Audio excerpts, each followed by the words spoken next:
Ang mabuting balita ng Panginoon ayon kay San Marcos.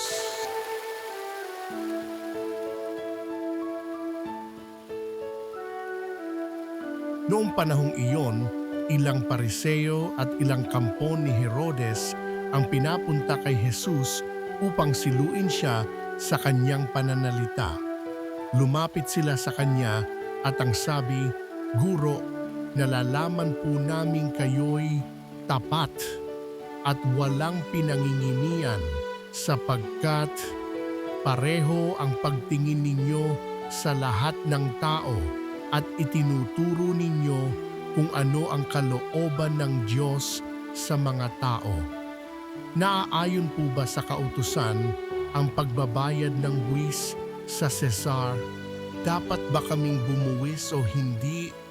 Ngunit batid ni Jesus na sila'y nagkukunwari, kaya't sinabi niya sa kanila, "Bakit ba ibig ninyo akong siluin? Bigyan ninyo ako ng 1 denaryo. Titingnan ko," at kanilang binigyan siya. "Kaninong larawan at pangalan ang nakaukit dito?" tanong ni Jesus. "Sa Caesar po," tugon nila.